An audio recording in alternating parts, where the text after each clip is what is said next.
नौकरानी एक घर के लिए कितनी जरूरी होती है, आइए देखते हैं। अरे बहू, ये देख, सारा साबुन बर्तन में रह गया। ये नौकरानी कोई काम नहीं करती, गंदा काम करके चली जाती है और ढेर सारा पैसा ले जाती है। अरे मम्मी जी, उसने तो साफ किया ही था। मेरे ही हाथ से इस ग्लास में सर्फ गिर गया था। अरे बस कर झूठी, उसे बचाने के लिए सारी जुगत लगा ले, लेकिन मैं तो इसे निकाल कर ही रहूंगी। हमारे जमाने में ना कोई नौकरानी थी और ना ही ये चिकने बर्तन। चूल्हे के जले बर्तनों को राख रगड़ कर साफ किया करती थी मैं। अरे माँ जी, मैं कहाँ बचा रही हूँ उसे। और वैसे भी आजकल नौकरानी जरूरत नहीं, स्टेटस सिंबल बन गया है। अब आप बताओ, मैं मुन्ना को नीचे घुमाने ले जाऊं तो लोगों से क्या बोलूं? झाड़ू पोछा खुद लगा रही हूँ। लोग सीधा यही पूछते हैं कि कौन सी नौकरानी काम कर रही है तेरे घर पर। अरे बस कर, ये भी कोई बात होती है? मम्मी जी, आप नहीं समझेंगी।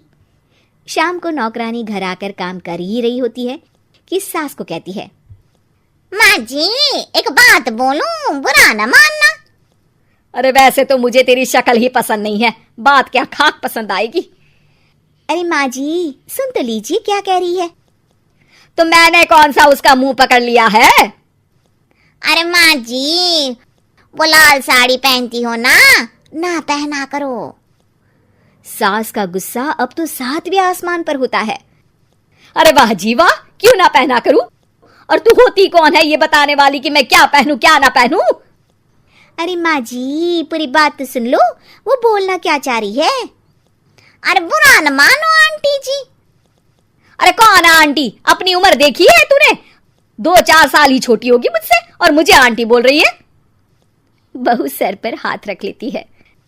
अरे अच्छी खासी उम्र दराज हो और आंटी ना बोलूं? मैं तुम्हारी बहू से भी 4 साल छोटी हूँ। क्यों दीदी?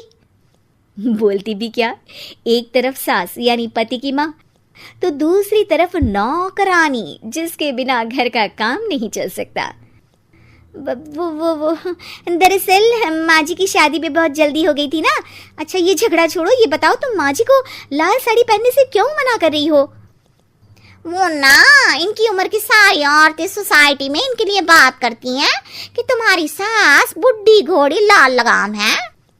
बहू को ये सुनकर गुस्सा आ जाता है। अरे वाह वाह, कौन बोलता है जी?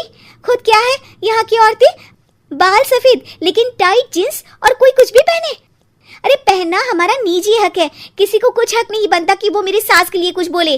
मैं आज ही जाकर माँ जी के लिए लाल जींस लेकर आऊंगी, फिर देखो कोई क्या बोलता है। अरे चुप लाल जींस। अरे सुन नौकरानी की बच्ची, जाकर बोल दे उन लोगों से कि उन लोगों की तरह मैं उड़ती नहीं फिरती हूँ घर बार छोड़कर।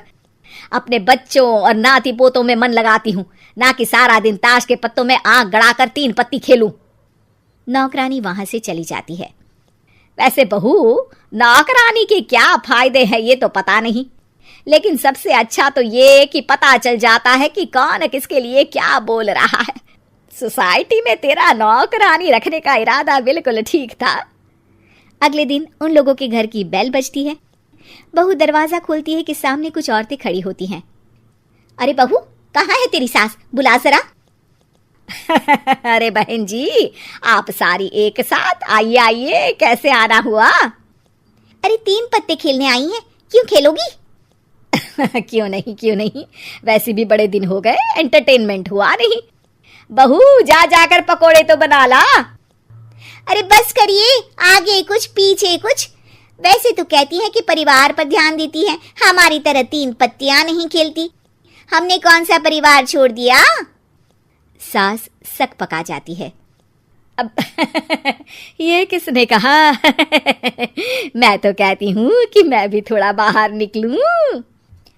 आपने ही तो कमला नौकरानी से ये सारी बात की थी। सास और बहू को अब सारी कहानी समझ आ जाती है कि सोसाइटी की औरतें क्यों भड़क रही हैं। माफ करिए आंटी, मैं छोटी हूँ, लेकिन फिर भी पहले तो आप लोगों ने माँ की लाल साड़ी का मजाक उड़ाया था ना। हाँ उड़ाया था, लेकिन उससे पहले तो तुम लोगों ने हमारी जीन्स के बारे में बात की थी। अरे क्यों ना पहने हम जीन्स, तुम्हारे पैसों की थोड़ी ना है। सास और बहू सर पकड़कर बैठ जाती है। देखा बहू, ये खेल कर गई तेरी नौकरानी। यहाँ की बात वहां तो वहां की बात यहाँ। दोनों किसी तरह औरतों को समझा बुझाकर घर भेजती है और कसम खाती है कि नौकरानी को नौकरानी ही रहने देंगी।